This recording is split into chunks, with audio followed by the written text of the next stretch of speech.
السلام عليكم ورحمة الله وبركاته. وعليكم السلام ورحمة الله وبركاته.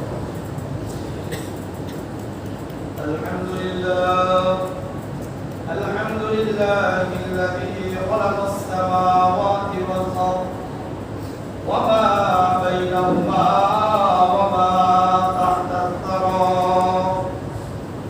وخلق الإنسان من سلالة من طين وخلق الإنسان في أحسن تقويم وجعل لنا أمة محمد صلى الله عليه وسلم وجعل لنا خير أمة محمد صلى الله عليه وسلم. قال تعالى في كلامه المجيد وفرقانه الحميد: لقد كان لكم في رسول الله أسوة حسنة. وقال تعالى: محمد رسول الله والذين معه أشداء على الكفار رحماء بينهم تراهم ركعا سجدا يبتغون فضلا من الله ورضوانا. وقال تعالى: إن الله وملائكته يصلون على النبي يا أيها الذين آمنوا صلوا عليه وسلموا تسليما. بلغ العلا بكماله كشف الدجى بجماله حسنت جميع خصاله صلوا عليه وآله. اللهم صل على محمد وعلى آل محمد كما صليت على إبراهيم وعلى آل إبراهيم إنك حميد مجيد. اللهم بارك على محمد وعلى آل محمد كما باركت على إبراهيم وعلى آل إبراهيم إنك حميد مجيد. وقال رسول الله صلى الله عليه وسلم: إنما بعثت معلما. وقال رسول الله صلى الله عليه وسلم: إنما بعثت لأتمم مكارم الأخلاق، أو كما قال عليه الصلاة والسلام. সম্মানিত উপস্থিতি, আমরা গত সপ্তাহে আল্লাহ রাসূল সাল্লাল্লাহু আলাইহি ওয়াসাল্লামকে আল্লাহ তাআলা আমাদের জন্য উত্তম আদর্শ বলেছেন, তাই না? অর্থাৎ আল্লাহ বলেছেন, লাকাদ কানা লাকুম ফি রাসূলিল্লাহি উসওয়াতুন হাসানা। আল্লাহ বলেন, তোমাদের জন্য আল্লাহর রাসূলের মধ্যে উত্তম আদর্শ রয়েছে, উসওয়া রয়েছে। উসওয়া মানে কি? উসওয়া কি জিনিস? আমরা গত সপ্তাহে কিছুটা আলোচনা করেছি যে এমন একটি আদর্শ যে আদর্শের মাঝে পদস্খলন নাই, মিথ্যা নাই, সন্দেহ নাই, ত্রুটি মুক্ত, সন্দেহ মুক্ত, পদস্খলন মুক্ত।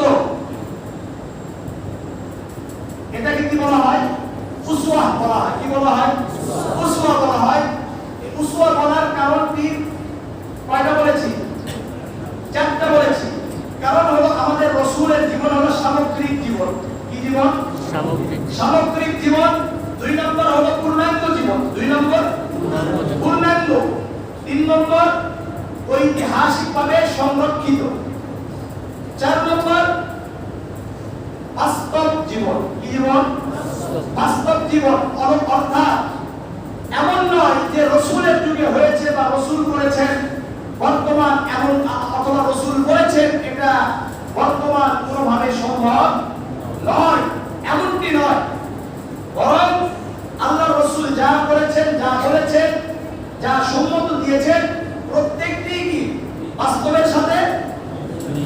রয়েছে, অর্থাৎ কিয়ামত পর্যন্ত প্রতিটি কথা প্রতিটি কাজ এটা প্রয়োগ করা যাবে। এটা কি করা যাবে? প্রয়োগ করা যাবে। এবং রাসূলুল্লাহ সাল্লাল্লাহু আলাইহি ওয়াসাল্লাম যা বলেছেন যা করেছেন পুরো দুনিয়াতে কোথাও না কোথাও কি আছে, এর আমল আছে। সামগ্রিক জীবন অর্থাৎ গত সপ্তাহে বলেছি আল্লাহ রাসূলের দিকে যদি কোনো কৃষক তাকায় তাহলে কৃষককে কিভাবে চলতে হবে সে সমাধান পেয়ে যাবে। যদি কোনো ব্যবসায়ী তাকায় ব্যবসায়িক সমাধান পেয়ে যাবে। যদি কোনো নেতা তাকায় সে নেতা তার জীবন পেয়ে যাবে। যদি কোনো কমান্ডার কোনো সৈনিক তাকায় সেও পেয়ে যাবে। যদি কোনো রাখাল রাসূলুল্লাহর দিকে তাকায় সেও পেয়ে যাবে। অর্থাৎ আমরা যদি নিজেদের জীবনে পর্যবেক্ষণ করি আর পর্যবেক্ষণ করে যদি মনে হয় যে আমি এই সমস্যার মধ্যে রয়েছি, এই সমস্যার সলিউশন, এই সমস্যার সমাধান রাসূলুল্লাহর জীবনের মধ্যে আছে কিনা গ্যারান্টি দেওয়া যাবে। আপনি এক বছর চিন্তা করবেন, চিন্তা করে বলবেন যে রাসূলুল্লাহ আদর্শের মধ্যে রাসূলুল্লাহর জীবনের মধ্যে আমরা এই সমাধান পাইনি, এমনটি বলার কোনো সুযোগ আপনি আমি পাবো না। এর নাম হলো সামগ্রিক জীবন। এর নাম কি? সামগ্রিক জীবন। যেমন মক্কার কাফেররা বলতো কাইফা ইয়াকুলু ওয়া নাকুলু, সে কেমন নবী, সে নিজে খায় আমরাও খাই। অর্থাৎ তাদের ধারণা ছিল আমরা খাওয়া দাওয়া করি, নবী খাওয়া দাওয়া করবে কেন? নবী খাওয়া দাওয়া করবে কেন? ওয়া কাইফা ইয়াসুকু ওয়া নাসুকু, তারা বলতো কেমন নবী, আমরাও বাজারে যাই নবীও বাজারে যায়, এটা কেমন কথা? তাদের ধারণা নবী মানে হলো সে খাবে না, সে বাজারে যাবে না, সে বিবাহ করবে না। যেমন আমাদের বর্তমানে অনেকের ধারণা আছে হুজুর কেন অমুক জায়গায়, হুজুর কেন ব্যবসা করে, এরকম আছে কি? ব্যবসা করেন, কষ্ট করে আছে কি? এমনকি ছোটবেলায় যখন আমি মাদ্রাসায় পড়তাম, কাকরাইল মাদ্রাসায়, একবার আমরা নৌকার মতো ছাত্র আছে, আমরা একসাথে যেতাম। তো মোটামুটি 15 জনের মতো যাচ্ছি। এখন আমাদের মধ্যে হতে একজনা খুব প্রেশার চাপছে, প্রেশারে চাপ পড়ছে। এখন সে প্রেশার পড়বে। এখন যখনই বলা হয়েছে যে একটু থামান প্রেশার পড়বে, তখন বলেছে হুজুর আমার প্রেশার পড়বে কেন? এটা আমার এখনো মনে আছে বিষয়টা। এটা বাস্তব কথা। এই কাজগুলো হয়। অর্থাৎ মক্কার কাফেররা রাসূলকে যে ধারণা করত, বর্তমানেও এমন ধারণাকারী আছে কি না? আছে। আপনাদেরকে আমি জিজ্ঞাসা করি, রাসূল যদি বাজারে না যাইতেন তাহলে ব্যবসা বাণিজ্যের নীতি আপনি কোথায় পাবেন? রাসূল যদি না খাইতেন আমরা কিভাবে খাবো, মা জানবো কিভাবে? যদি রাসূল যদি না ঘুমাইতেন আমরা কিভাবে ঘুমাবো, এটা জানবো কিভাবে? যদি রাসূল করিম সাল্লাল্লাহু আলাইহি ওয়াসাল্লাম যদি বিবাহ না করতেন তাহলে বিবাহ কিভাবে করতে হয় এটা আমরা জানতে পারবো? অর্থাৎ রাসূলকে সবকিছু করতে হয়েছে, তাই আমরা রাসূল থেকে সবকিছু আমরা কি পাচ্ছি? আলহামদুলিল্লাহ। এটা কি সামগ্রিক জীবন? এটা কি সামগ্রিক জীবন? অর্থাৎ আপনি সব পাবেন। রাসূলের শানের যেটা খেলাফ, রাসূলের সাথে যায় না এমন বিষয়গুলো আল্লাহ রাব্বুল আলামিন সাহাবাদের মাধ্যমে বিভিন্ন ভুল করিয়ে দিয়ে আল্লাহ রাব্বুল আলামিন ওই বিধানগুলো চালু করে দিয়েছেন। বলেন সুবহানাল্লাহ। যেমন এক সাহাবী আল্লাহ রাসূলকে বললেন, ইয়া রাসূলুল্লাহ, ইয়া হাবিবাল্লাহ, আমি জিনা করতে চাই। কি চাই? জিনা। এখন জিনার কি আইন, চুরির কি আইন? এটা কি রাসূলুল্লাহ চুরি করে দেখাবে? না, কাউকে চুরি করতে হবে, কারো একটা ভুল করতে হবে, ভুল হলে না সংশোধন হবে। যেমন অনেকেই বলে নামাজে হুজুর ভুল করে, এই জন্য আল্লাহ রাসূল সাল্লাল্লাহু আলাইহি সাল্লাম তার নামাজে ভুল করিয়ে আল্লাহ রাব্বুল আলামিন দেখিয়ে দিয়েছেন যে ভুল হলে এইভাবে কি করতে হবে, সংশোধন করতে হবে। আল্লাহ রাসূলের যুগে সাহাবীরা মত কি করেছে, পান করিয়েছে, এরপরে ওদের আইনটা চালু করে দিয়েছে। জিনা করা হয়েছে, তওবা করেছে, পাথর নিক্ষেপ করে মারা হয়েছে, তাকে মৃত্যুদণ্ড দেওয়া হয়েছে। এর মাধ্যমে আমরা জিনার শাস্তি কি পেয়েছি? যারা মৃত্যুদণ্ড, বিবাহিত তাদেরকে পাথর মেরে কি করতে হবে? হত্যা করতে হবে। আর যারা অবিবাহিত, এরপরে তারা কি করছে? জিনার সাথে ব্যভিচারের সাথে লিপ্ত হয়েছে, তারা কি করবে? তাদেরকে 100 বেত্রাঘাত করতে হবে। কত? 100টা বেত্রাঘাত দেওয়া হবে। এগুলো আইন আল্লাহ রাব্বুল আলামিন বিভিন্ন মাধ্যমে জারি করে দিয়েছেন, চলমান করেছেন, বিধান দিয়েছেন। যদি ওই সময় এটা না হতো, তাহলে পরবর্তীতে যদি কোনো আইন হইতো, তাহলে আমরা প্রশ্ন করতাম এটা রাসূলুল্লাহ সাল্লাল্লাহু আলাইহি সাল্লামের যুগে যেহেতু পাওয়া যায় না, এই জন্য আমরা এটা মানতে রাজি নাই। ঠিক কিনা? এই কারণে আল্লাহ রাব্বুল আলামিন রাসূলুল্লাহর মাধ্যমে, সাহাবাদের মাধ্যমে ইসলামকে পূর্ণাঙ্গ করে বসেন। এবার বসেন বসেন।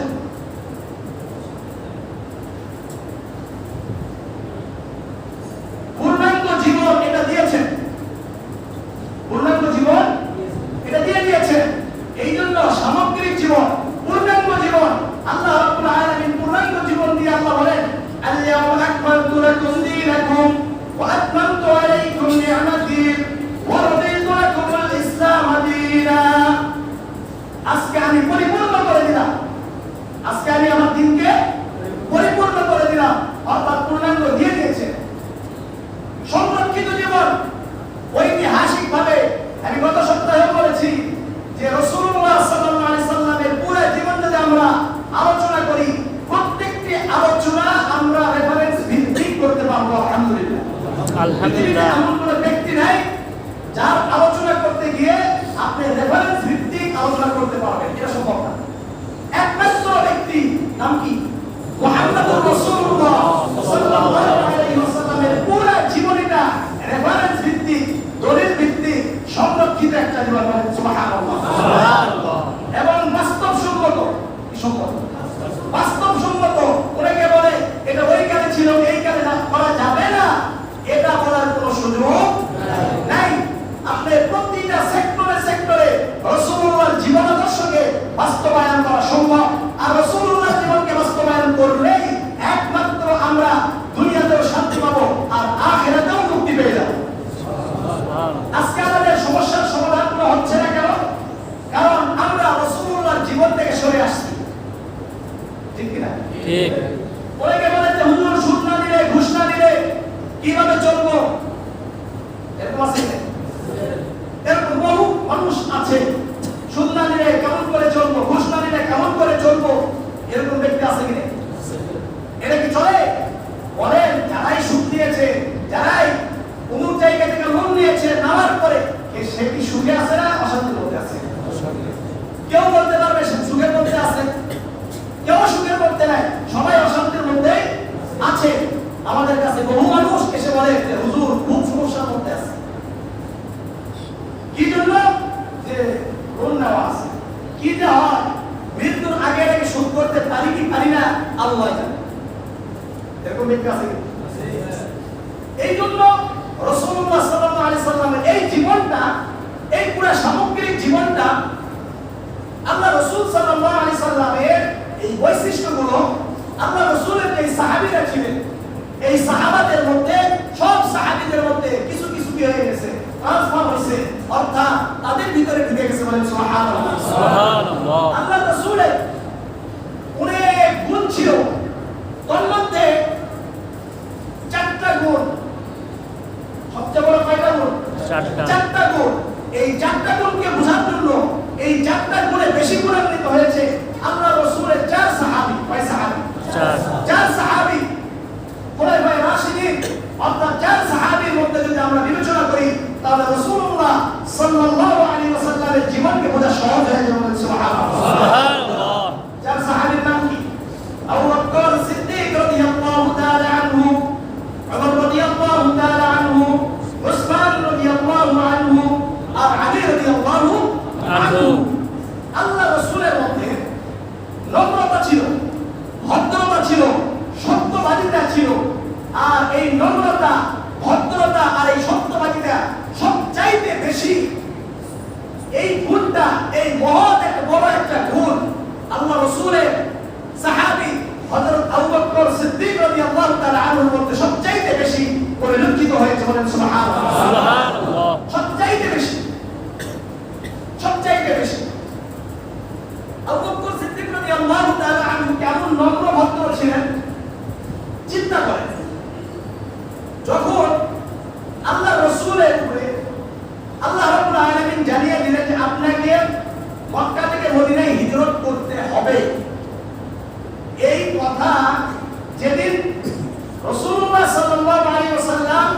আবু বকর রাদিয়াল্লাহু তাআলা আনহুকে বলেছেন, সেদিন থেকে হযরত আবু বকর সিদ্দিক রাদিয়াল্লাহু তাআলা আনহু রাতে ঘুমানো হারাম করে নিয়েছেন। রাতে আর ঘুমায় না, আর যা কিছু দরকার এগুলো সবগুলো কি করছে, গাঁটটি বস্তা করে রেখে দিয়েছে। রাতে আর ঘুমায় না, একেবারে দরজার কাছে এসে দাঁড়িয়ে থাকে। আসমা রাদিয়াল্লাহু তাআলা আনহা বললেন, আব্বা জান আপনি ঘুমাবেন না, একটু ঘুমান। আবু বকর সিদ্দিক রাদিয়াল্লাহু তাআলা আনহু বললেন, আল্লাহ রাসূল সাল্লাল্লাহু আলাইহি ওয়াসাল্লাম আমাকে বলেছেন যে কোনো মুহূর্তে আল্লাহ রাব্বুল আলামিন আদেশ করবেন মক্কা থেকে মদিনায় হিজরত করার জন্য। এখন আল্লাহ রাসূল সাল্লাল্লাহু আলাইহি ওয়াসাল্লাম আমার বাড়িতে আসলো, দরজায় নক করার পরে আমার একটু দেরি হয়ে যাবে, এটা আমি সহ্য করতে পারবো না। এই কারণে আবু বকর সিদ্দিক রাদিয়াল্লাহু তাআলা আনহু রাতে আর ঘুমাতে বলেন। সুবহানাল্লাহ, চিন্তা করতে পারে সেদিন থেকে আর রাতে ঘুমাবে, কি ভালোবাসা, কেমন নম্র ভক্ত ছিলেন। মক্কা থেকে মদিনায় যখন হিজরত করলেন, গারে সাউর যেটা মক্কা থেকে 4 কিলোমিটার দূরে, যে গারে সাউরের উচ্চতা হলো 458 মিটার। কত? 458 মিটার। এই গারে সাউরের আয়তন হলো, উপরের যে আয়তনটা এটা হলো 10 বর্গ মিটার। কত? 10 বর্গ মিটার। এখন দেখেন আল্লাহ রাসূল সাল্লাল্লাহু আলাইহি ওয়াসাল্লামকে আবু বকর রাদিয়াল্লাহু তাআলা আনহু কি পরিমাণ তার ভিতরে নম্রতা আর ভদ্রতা ছিল। আল্লাহ রাসূলকে গারে সাউরের একেবারে নিচ থেকে, কোথায় থেকে? নিচ থেকে।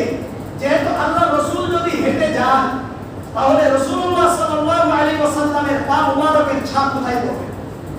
মাটিতে পড়বে না, পাহাড়ে পড়বে কি পড়বে না? কত চেহারা দেখা যাবে এবং রাসূলুল্লাহর কষ্ট হবে। আবু বকর সিদ্দিক রাদিয়াল্লাহু তাআলা আনহু রাসূলুল্লাহকে কাঁধে নিয়ে এই 458 মিটার উপরে চলে গেলেন। বলেন সুবহানাল্লাহ। কত? 458 মিটার। কত বছর আমি গিয়েছিলাম, কি পরিমাণ যে কষ্ট হয়, কয়েকবার কষ্ট হয়েছে, কয়েকবার কত জায়গায় বসেছি, হাঁপিয়ে গিয়েছি, পানি পান করছি, আবার কিছুক্ষণ বসেছি, আবার উঠছি, এরকম কয়েকবার আমাদেরকে বসতে হয়েছে। সেখানে আবার রাস্তাও করা আছে। সেই সময় কি রাস্তা ছিল? রাস্তা ছিল না। একটু চিন্তা করে দেখুন যে আবু বকর সিদ্দিক রাদিয়াল্লাহু তাআলা আনহু আমার আপনার রাসূলের জন্য কি পরিমাণ কষ্ট করেছেন, কি পরিমাণ নম্রতা ভদ্রতা ছিল। আবু বকর সিদ্দিক রাদিয়াল্লাহু তাআলা আনহু একেবারে গারে সাউর, যেটা আয়তন হলো 2 বর্গ মিটার। কত? 2 বর্গ মিটার। দুই দিক থেকেই রাস্তা আছে। এই গোয়াতে ঢোকার বাইরে রাস্তা আছে, দুই দিক থেকেই রাস্তা আছে। এখানে যাওয়ার আগে, ঢোকার আগে আবু বকর সিদ্দিক রাদিয়াল্লাহু তাআলা আনহু রাসূলুল্লাহকে আগে কি করলেন? দাঁড় করালেন, করে আগে নিজে ভিতরে গিয়েছেন। নিজে ভিতরে যাওয়ার পরে পরিষ্কার করেছেন, পরিষ্কার করে দেখেছেন বিভিন্ন দিক থেকে কি আছে, ছিদ্র আছে। এই ছিদ্রগুলো নিজের চাদর ছিঁড়ে ছিঁড়ে ছিদ্রগুলো বন্ধ করেছে, কিন্তু একটা ছিদ্র তাকিয়ে থেকে গেছে, কিন্তু আর কোনো কিছু না, কাপড় ছিল না। আল্লাহ রাসূল সাল্লাল্লাহু আলাইহি ওয়াসাল্লামকে আবু বকর সিদ্দিক রাদিয়াল্লাহু তাআলা আনহু বাড়িতে নিয়ে গেলেন। নিয়ে আল্লাহ রাসূলের কাছে উনি শুয়ে পড়লেন, অর্থাৎ হযরত আবু বকর সিদ্দিক রাদিয়াল্লাহু তাআলা আনহু বসলেন। আর রাসূল করিম সাল্লাল্লাহু আলাইহি ওয়াসাল্লামের মাথা মুবারক নিজের কোলে নিয়ে আল্লাহ রাসূলকে ঘুমিয়ে দিলেন। বলেন সুবহানাল্লাহ। সুবহানাল্লাহ। আর যেই ছিদ্রটা বন্ধ হয় নাই, এই ছিদ্রতে আবু বকর সিদ্দিক রাদিয়াল্লাহু তাআলা আনহু তার পা ওই ছিদ্রের মুখে দিয়ে দিলেন। মুখে দিয়ে আল্লাহ রাসূল ঘুমাচ্ছেন, আর এদিক থেকে ছিদ্র থেকে একটি সাপ বারবার হযরত আবু বকর সিদ্দিক রাদিয়াল্লাহু তাআলা আনহুকে দংশন করছিল। আবু বকর সিদ্দিক রাদিয়াল্লাহু তাআলা আনহু ব্যথায়, আর এই দংশনের কারণে আবু বকর সিদ্দিক রাদিয়াল্লাহু তাআলা আনহু সহ্য করতে পারছিলেন না, কিন্তু এরপর নড়াচড়া করে নাই। কারণ আমি যদি নড়াচড়া করি আমার রাসূলের ঘুমের সমস্যা হবে। এই কারণে আবু বকর সিদ্দিক রাদিয়াল্লাহু তাআলা আনহু নড়াচড়া পর্যন্ত করেন না।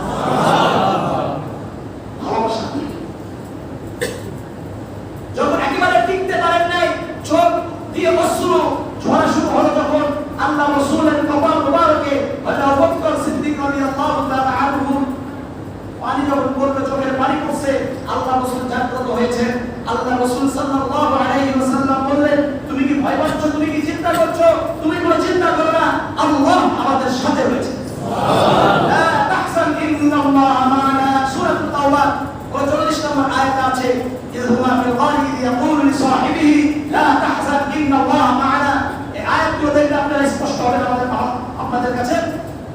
এখানে আবু বকর সিদ্দিক রাদিয়াল্লাহু তাআলা আনহু কি পরিমাণ ভদ্রতা, কি পরিমাণ ইশকে রাসূল তার মধ্যে ছিল যে আল্লাহ রাসূলের ঘুম ভেঙে যাবে, এই কারণে ওনাকে বারবার বঞ্চন করা হচ্ছে, এরপরেও কি করেন, উনি নড়াচড়া করেন।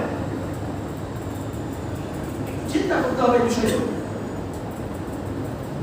আবু বকর সিদ্দিক রাদিয়াল্লাহু তাআলা আনহু আল্লাহ রাসূলের কে কেমন রাসূলকে বিশ্বাস করতেন, যা শুনছেন তা বলছেন। যখন ইসলামের কোনো কথা এসেছে, লাব্বাইকা ইয়া রাসূলুল্লাহ, লাব্বাইকা ইয়া রাসূলুল্লাহ, আপনি বলেছেন আমি উপস্থিত, আমি মেনে নিলাম। আল্লাহ রাসূল যখন মেরাজ থেকে ঘুরে আসলেন, আল্লাহ রাসূল এসে বললেন যে আমি গতকাল রাতে বাইতুল মাকদাসে গিয়েছি, ফিলিস্তিন, সেখান থেকে সাত আসমান ঘুরে সিদরাতুল মুনতাহা এগুলো সব ঘুরে আমি আবার রাতেই চলে আসছি। এই কথা শোনার পরে কাফেররা খুব সুযোগ পেয়ে গেল, বাহ ভালোই হয়েছে, এইবারে মুসলমানদেরকে, মুহাম্মাদের অনুসারীদেরকে বিভ্রান্ত করা যাবে। এখন বিভিন্ন দিক থেকে সবাইকে বলছে মুহাম্মদ ভাই আগে একটু পাগল ছিল, এখন পুরোটাই পাগল হয়েছে। এমনকি কিছু কিছু সাহাবীদের ভিতরে সন্দেহ ঢুকে গেছে, তারা অবিশ্বাস করা শুরু করে দিয়েছে, এটা কিভাবে সম্ভব? আবু জেহেল তো আরো বড়তি হয়েছে, খুশি মহা আনন্দ, খুশিতে খুশিতে নাচতেছে যাচ্ছে, আবু বকর রাদিয়াল্লাহু তাআলা আনহুর কাছে যাচ্ছে, উনি মনে করছে যে এই আজকে কি হবে, আবু বকরকেও কি করা যাবে, বিভ্রান্ত করা যাবে। আবু বকর রাদিয়াল্লাহু তাআলা আনহুর সাথে রাস্তায় দেখা, আবু বকর রাদিয়াল্লাহু তাআলা আনহুকে আবু জেহেল বলছে, এই জানো কি হয়েছে? আরে তোমার বন্ধু মুহাম্মদ আজকে তো একেবারে পাগল হয়ে গেছে, তো কি হয়েছে একটু বলেন। বলছে আজ রাতে নাকি সেই ফিলিস্তিন বাইতুল মাকদাস মসজিদে আকসাতে গিয়েছে, ওখান থেকে নাকি সাত আসমান ঘুরে সিদরাতুল মুনতাহা, এরপর আবার একই রাতে মসজিদে হারামে অর্থাৎ আমাদের কাছে ফিরে আসছে। আবু বকর সিদ্দিক রাদিয়াল্লাহু তাআলা আনহু বললেন, হে আবু জেহেল, আবুল হিকাম, এটা কি মুহাম্মদ বলেছেন? আবু জেহেল বলছে। আবার আবু বকর রাদিয়াল্লাহু তাআলা আনহু বললেন, এটা কি মুহাম্মদ সাল্লাল্লাহু আলাইহি ওয়াসাল্লাম এমন কথা বলেছেন? আবু জেহেল বলছে। আবু বকর রাদিয়াল্লাহু তাআলা আনহু বললেন যে তাহলে সঠিক, তাহলে এখানে কোনো সন্দেহের কোনো অবকাশ নাই, এটাই সত্য, বলেন সুবহানাল্লাহ। সুবহানাল্লাহ। আবু বকর রাদিয়াল্লাহু তাআলা আনহু বললেন, হে আবু জেহেল, শুনে রাখো,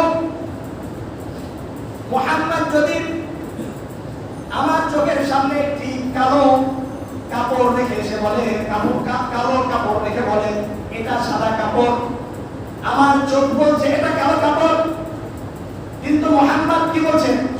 মুহাম্মদ সাল্লাল্লাহু আলাইহি ওয়াসাল্লাম বলেছেন সাদা কাপড়। আমি আবু বকর মনে করব আমার চোখ ভুল দেখছেন, কিন্তু মুহাম্মদ সাল্লাল্লাহু আলাইহি ওয়াসাল্লাম কখনো মিথ্যা বলতে পারেন না। এই কারণে আল্লাহ রাব্বুল আলামিন আবু বকরের নাম রেখে দিয়েছেন সিদ্দিক আকবর, বলেন সুবহানাল্লাহ। সুবহানাল্লাহ।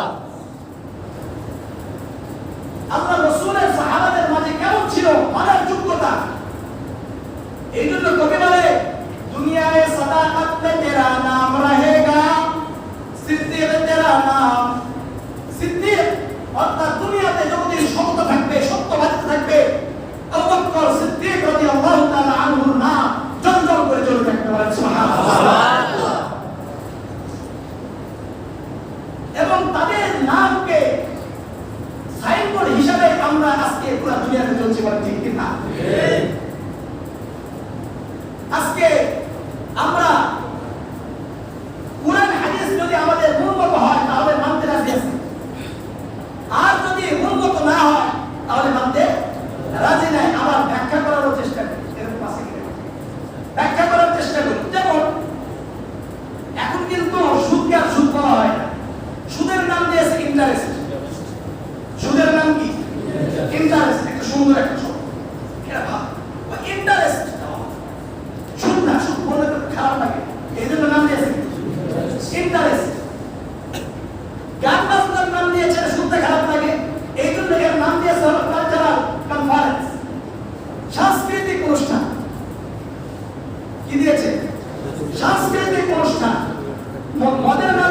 রিয়া, ওদের নাম কি? রিয়া। জিনা, ব্যভিচার, এগুলোর নাম দিয়েছে রিলেশনশিপ। এবং দেখে লজ্জা শরম এই পরিমাণ চলে গেছে। আমাদের অনেক যুবক আছে যাদের ফেসবুক আইডিতে যদি আমি ঢুকি, প্রোফাইলে ঢুকি, দেখবে ওখানে দেওয়া থাকে ইন আ রিলেশনশিপ। কি ইন আ রিলেশনশিপ এর অর্থ কি? মানে উনি কি আছে, অনেকে গঠন দেয় না, এটা তো বৈধ। এটা কেউ তারা কি করছে? সেটাকে আরেক নাম দিয়েছে এনগেজমেন্ট। কি দিয়েছে? এনগেজমেন্ট। ইসলামে কোনো হারাম।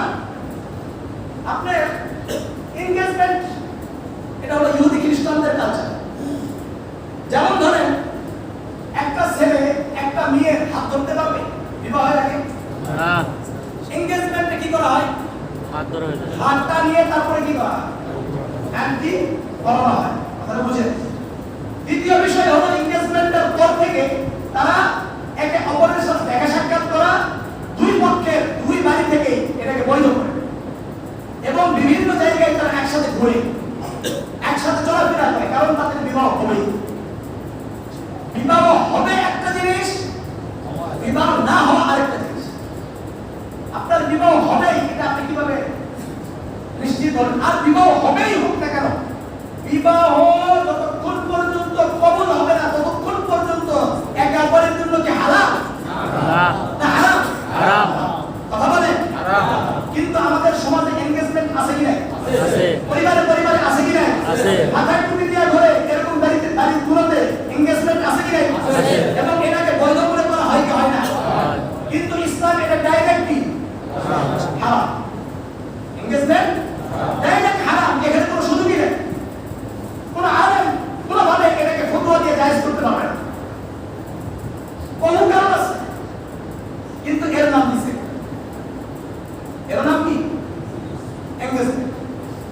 এরকম সুন্দর সুন্দর নাম দিয়ে এখন বর্তমানে এটাকে কি করার জন্য চেষ্টা করে? হালাল, অর্থাৎ সব নাম চেঞ্জ। নামগুলো কি করছে? চেঞ্জ করছে, পরিবর্তন করছে। মধ্যর না গাঁজা খোর, মানে গাঁজা খাওয়া মনে হয় যায়, আসলে কি যায়? আপনাদের কি মনে হয় যায়?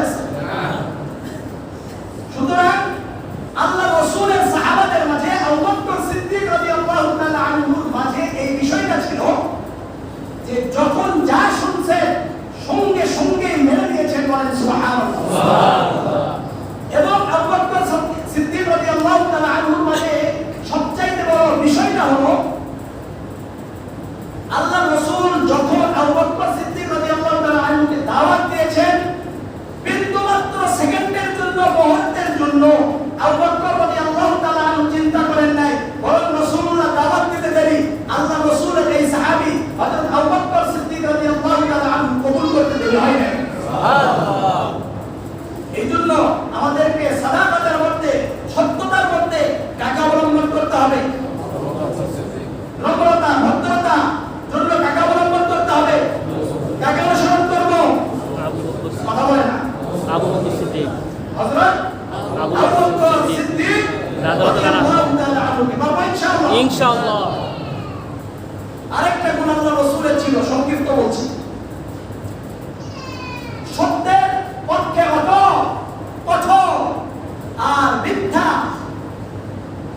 অন্যের বিরুদ্ধে কঠোর আল্লাহ রাসূল ছিলেন। প্রতিবাদী কণ্ঠস্বর আল্লাহ রাসূল ছিলেন। আর এই বিষয়টা সবচেয়ে বেশি পেয়েছেন হযরত ওমর রাদিয়াল্লাহু তাআলা আনহু। সুবহানাল্লাহ। সবচেয়ে বেশি পেয়েছেন হযরত ওমর রাদিয়াল্লাহু তাআলা আনহু। এত বেশি কঠোর ছিলেন, কিছু কিছু জায়গায় যেমন বদরের যুদ্ধ। কিসের যুদ্ধ?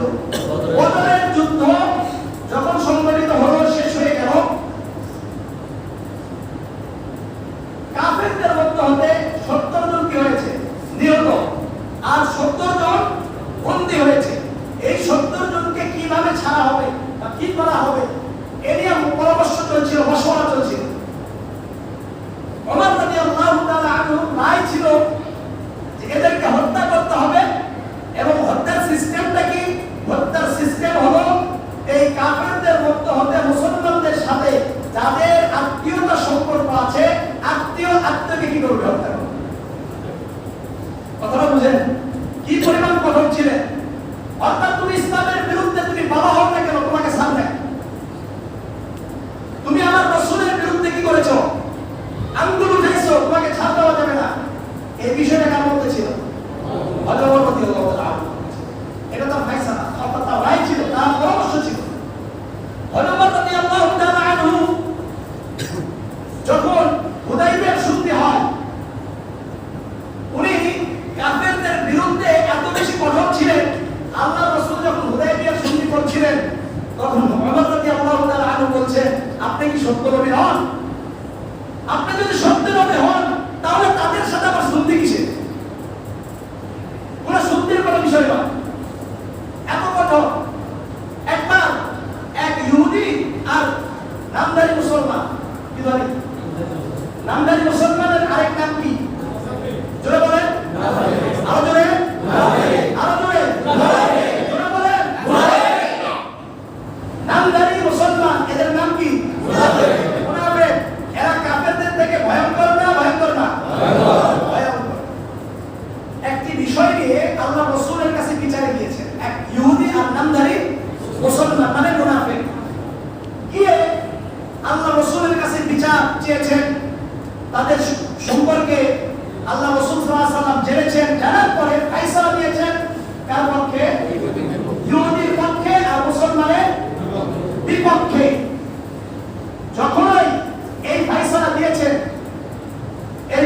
দিয়েছেন, সঙ্গে সঙ্গে এই নামদারি মুসলমান ওখান থেকে উঠে ওই ইহুদিকে বলছে যে না, চলো আমরা ওমরের কাছে যাই। তার কাছে যাই, ওমর রাদিয়াল্লাহু তাআলা আনহুর কাছে যাবে। কারণ হলো এই নামদারি মুনাফিক সে জানতো যে ওমর রাদিয়াল্লাহু তাআলা আনহু তো ইহুদি খ্রিস্টানদের প্রতি খুব কঠোর, তাহলে আমার পক্ষে কি আসবে? রায় আসবে। নিয়ে গেছে। এখন ইহুদি জানতো ইহুদিরা মুসলমান না হলে কি হবে? ইহুদিরা এটা জানে যে মুসলমান না হলে কি ইনসাফ করবে। মুসলমান কি করবে? ইনসাফ করবে। মুসলমান ন্যায়পরায়ণ হবে।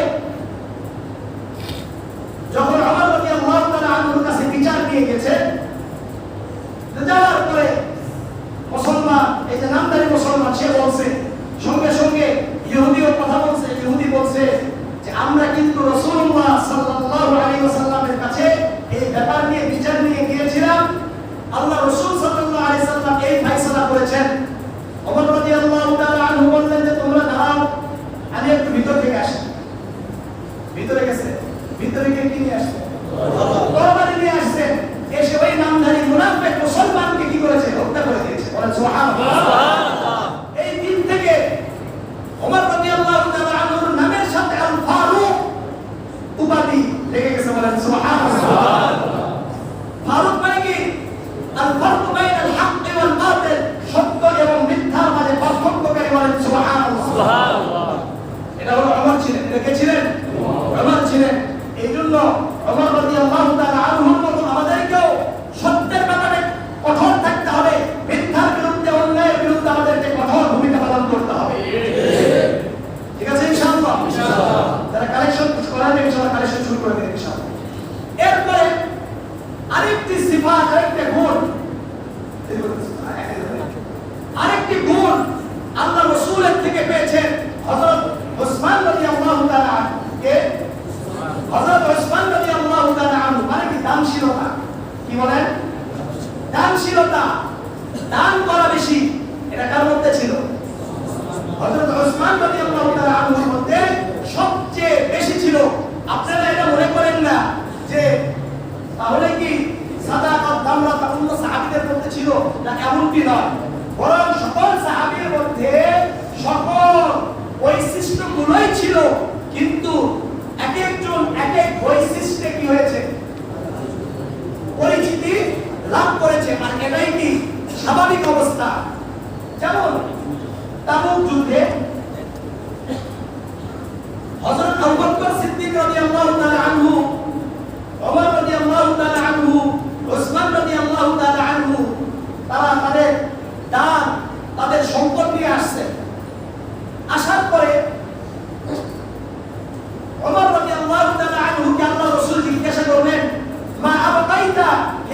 ইয়া ওমর, হে ওমর, তুমি তোমার পরিবারের জন্য কি রেখে আসছো?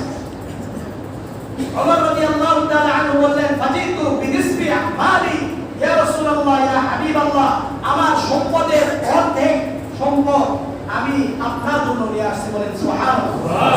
সম্পদটা অর্ধেক করে নিয়ে চলে আসছে।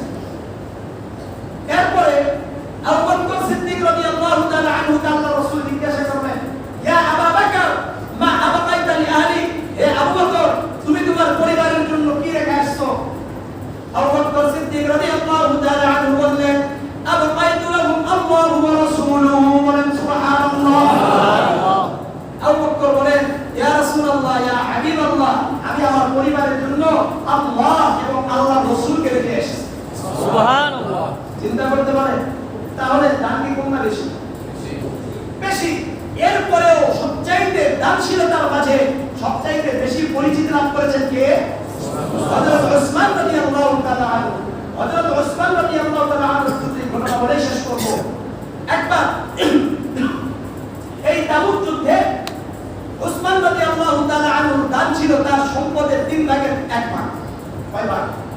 3 ভাগের 1 ভাগ। 1 ভাগ কি দিয়েছেন? 940টি উট। কত? 940টি উট, 60টি ঘোড়া, 10,000 দিনার। কত বললাম? 940টি উট, 60টি ঘোড়া এবং 10,000 দিনার। 10,000 দিনারের বর্তমান মূল্য হলো 15 কোটি। কত বলে? 15 কোটি 33 লক্ষ 10,000 টাকা। কত? কথা বলেন ঠিক তো? চিন্তা করতে পারছে? চিন্তা করেন এই পরিমাণ দান হযরত ওসমান রাদিয়াল্লাহু তাআলা আনহু করতেন। আরে আল্লাহ রাসূল যখন নাকি মক্কা থেকে মদিনায় হিজরত করলেন, তো মদিনায় পানির, আপনারা এটা জানেন ভালো করে যে আরবে পানির সমস্যা আছে কি নাই? আছে কি নাই? আছে। তো মদিনায় যাওয়ার পরে পানির সমস্যা দেখা গেল। তো এই মদিনাতে রুমা কূপ ছিল একটা, বীরে রুমা বলা হয়। কি বলা হয়? বীরে রুমা, অর্থাৎ রুমা কূপ বলা হয়। এটা এক ইহুদি ছিল। এখান থেকে যারাই পানি নিত টাকা দিয়ে পানি নিতে হতো, দিরহাম দিয়ে পানি নিতে হতো। অর্থাৎ আপনার পানি নিলে 1 দিরহাম দিতে হবে। কত? 1 দিরহাম দিয়ে তারপরে পানি দিতে হবে। এটা তার ব্যবসা। এটা কি আছে? ব্যবসা। আমাদের ঢাকা শহরে পানি বিক্রি করে না, 1 গ্লাস 5 টাকা, 1 গ্লাস 10 টাকা, এরকম আছে কি না? নাই আছে। এখানে তো সব আপনি ঢাকাতে ঢুকে দেখবেন পানি একেবারে এখান থেকে পানি নিয়ে আসে, কোনো পুকুর থেকে পানি তুলে নিয়ে এসে বিক্রি করতেছে। এটাও বিক্রি আছে কি না? পানি বিক্রি করতে দেখলো সাহাবারা আল্লাহ রাসূলকে বললেন, ইয়া রাসূলুল্লাহ ইয়া হাবিবাল্লাহ, আমরা তো কেবলই আসছি এবং সবারই খুব কষ্ট হচ্ছিল, পানির কষ্ট, কারণ টাকা পয়সা কারোর কাছেই নেই। আল্লাহ রাসূল সাল্লাল্লাহু আলাইহি সাল্লাম কি বললেন? আল্লাহ রাসূল বললেন, হে আমার সাহাবীরা, তোমাদের মধ্যে কে আছে যে এই সমস্যার সমাধান করতে পারে? হযরত ওসমান রাদিয়াল্লাহু তাআলা আনহু বললেন, লাব্বাইকা ইয়া রাসূলুল্লাহ, আমি ইনশাআল্লাহ রাজি আছি। ওসমান রাদিয়াল্লাহু তাআলা আনহু ওই ইহুদির কাছে গেলেন। ইহুদির কাছে গিয়ে বললেন যে আমি আপনার এই কূপ এটা আমি কিনতে চাই, কত দিতে হবে আপনাকে? বলছে 40,000 দিনার দিতে হবে। কত? 40,000। 40,000 দিনার দিতে হবে। ওসমান রাদিয়াল্লাহু তাআলা আনহু বললেন যে ঠিক আছে, আমি আপনাকে করে দিব। অর্থাৎ আমি তো মক্কা থেকে কেবলই আসছি, সবকিছু আমার আছে কোথায়? মক্কায় এখনো আছে, কিন্তু মদিনায় আসছি, কিছু টাকা আমার কাছে কম আছে, দিনার কম আছে। আমি আপনাকে 20,000 দিনার দিচ্ছি। কত? 20,000। বলেন আবার বলেন। 20,000। 20,000 দিনার। ওখানে 10,000 দিনার মান কত হয়েছে? 15 কোটি 33 লক্ষ 10,000 দিরহাম, 10,000 টাকা। তাহলে এখানে কত? 20,000 দিনার। কত বলেন? 30 কোটি। তাহলে 30 কোটি। কোটি 33 লক্ষকে ইয়া করেন 66 লাখ। লাখ।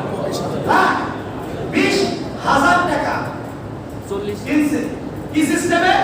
যে অর্ধেক কিনছে। কি কিনছে? অর্ধেক। অর্ধেক কিভাবে? একদিন আপনি এর মালিক, একদিন আমি এর মালিক। অর্থাৎ আমি শুক্রবারের মালিক, আপনি শনিবারে। আবার আমি রবিবার, আপনি সোমবার। আমি মঙ্গলবার, আপনি বুধবার। আপনি বৃহস্পতিবার,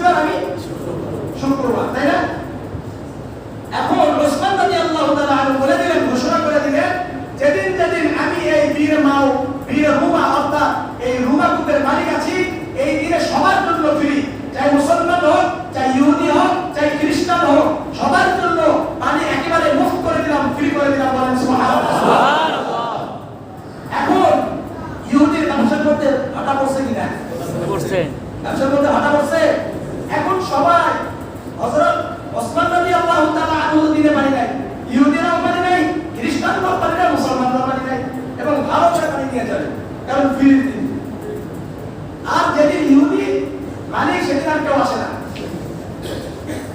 এখন ইহুদি কিছুদিন পরে ওসমান রাদিয়াল্লাহু তাআলা আনহুর কাছে গেছে যে আপনার কারণে তো আজকে আমার তো কি ব্যবসায় ভাটা পড়ছে, ব্যবসা হচ্ছে না, আপনি বরং এটা পুরোটাই কিনে নেন।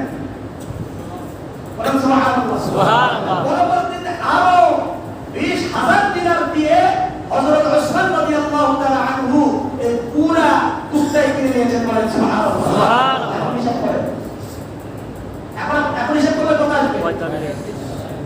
হ্যাঁ, না না না একটু হিসাব করে নিন আপনারা। এখন 60 কোটি হচ্ছে না? 100 কত হচ্ছে? 120 কোটি। 120 কোটি হচ্ছে, উপরে আছে। এখন আপনারা হিসাব করে নেন কি পরিমাণ তাদের ভিতরে দানের ব্যাপারে উৎসাহিত তারা ছিল। বলেন সুবহানাল্লাহ। সুবহানাল্লাহ। আজও ওই যে বীরের রুমা, কি নাম কি? বীরের রুমা হযরত ওসমান রাদিয়াল্লাহু তাআলা আনহু মুসলমানদের জন্য না, সবার জন্য কিনেছিলেন।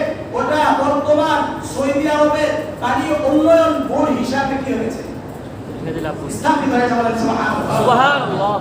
আজও পর্যন্ত আমি গিয়েছিলাম, আমি ওখানে গিয়ে কয়েকজনকে জিজ্ঞাসা করলাম যে ওসমান রাদিয়াল্লাহু তাআলা আনহু যে বীরের রুমা কিনছিলেন এটা কোথায়? ওরা আমাকে নিয়ে গেছে। যাই হোক, এই যে বিষয়গুলো তাদের দানগুলো কি ছিল? আজকে আমরা কি দান করি? আমাদের ভিতরে সেই দানের স্প্রিয়া আছে? আমরা মনে করি সব কিছু রেখে দাও, রেখে দিয়ে করবেন, যা দিবেন আল্লাহর জন্য সেটা থাকবে না, থাকবে না। আমি আপনাদেরকে আরো বুঝিয়ে বলি। আপনি গেছেন সৌদি আরবে, আমেরিকাতে গেছেন, আমেরিকায় টাকা রেখে যদি এখানে চলে আসে কিছু পাবেন? হ্যাঁ, যা রেখে আসছেন কিছুদিন পরে সরকার কি করবে? বাজার তো করবে কি করবে না? হ্যাঁ, করবে কি করবে না? আপনি কিছুই পাইলেন না। কিন্তু যদি আপনি ওখান থেকে ওখানে জমা না করে কোথায় প্রেরণ করেন? বাংলাদেশে প্রেরণ করেন, তাহলে এসে পাবেন কি পাবেন না? আজকেও আমরা যদি এখান থেকে প্রেরণ করতে পারি আখিরাতের জন্য, তাহলে আখিরাতে পাবো কি পাবো না? পারবো। ওখানে কি মিথ্যার কোনো সম্ভাবনা আছে?